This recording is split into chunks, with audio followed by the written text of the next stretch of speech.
Now back to the show. This is The Law Show on CL 650.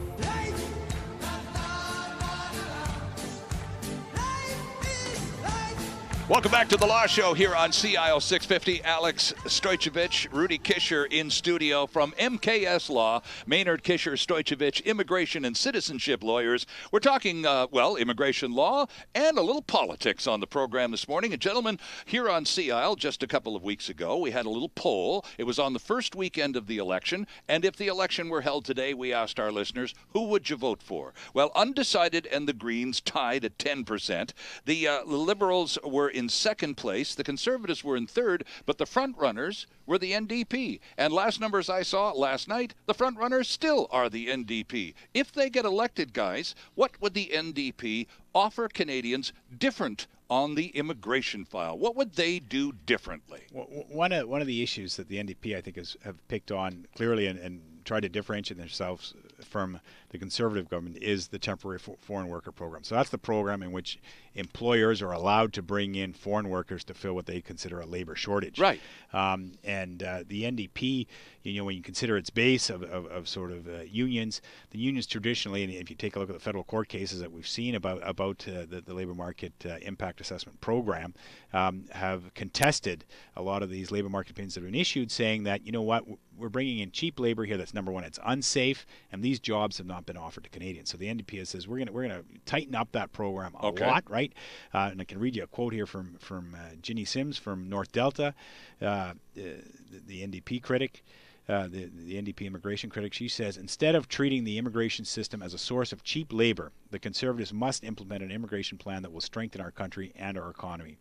And Sims says we need to see a real plan to reunite families with their loved ones. Once again, bringing back this, families build communities and are the backbone of our country. So saying, listen, we're going to close the foreign worker program, number one, or shut it down severely. Number two, families are going to be a priority. And number three, that they also talk about refugees, that, really Canada, because of the changes under the Conservative government, Canada has lost, instead of being a leader in terms of refugee, assistance and humanitarian aid, that we've really lost our sort of, world standing in that. And because of the Conservative changes in terms of sort of limiting family members that can come and tightening up the program, they say that they would allow more refugees in and, increase the number coming from Syria. That's which you see the response to that from Harper recently, in which he said, this week, or I think it was yesterday, we're going to allow 10,000 more in. Alex, if the number that the Conservatives were looking at was 70-30 in terms of the ratio of economic class versus family class immigrants, what would the ratio be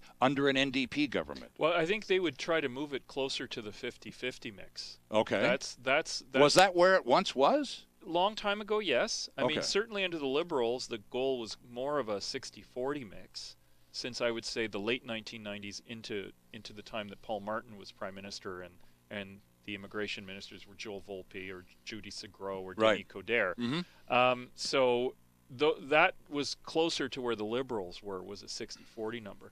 What's telling about both parties also, both the Liberals and the NDP have made pledges to throw more money back into the system. So one of the NDP pledges, for example, is a national daycare program, and that's to deal with indirectly with an immigration problem, and that's the live-in caregiver problem. Right, of course. Right? You have huge live-in caregiver backlogs. You have a tightening now of that program.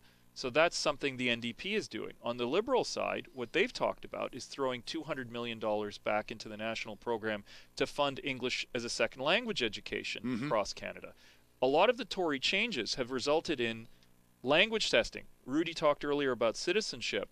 While the government has at the same time made it so that you need to have a third-party language provider prove that, accredit you're you proficient. that you're proficient in English. Right. They've also cut ESL funding across Canada, and they've taken money out of the system when at the same time creating a demand for it. So one of the platforms both parties have talked about, both the Liberals and NDP, are putting money back into the system to deal with this. So again, if your voter is out there talking with his candidates, and this is where we're looking for you for some guidance to both of you. You can sample questions they can for say, candidates. What are you? We like the idea maybe that you've made language testing a requirement for citizenship, but what are you doing about language instruction for newcomers? It would seem to me that there should be more for that, not for less. Rudy, any sample questions you would stand up at an all-candidates meeting and level at those people at the table? I think I'd like to know the question doesn't get asked, what's the number?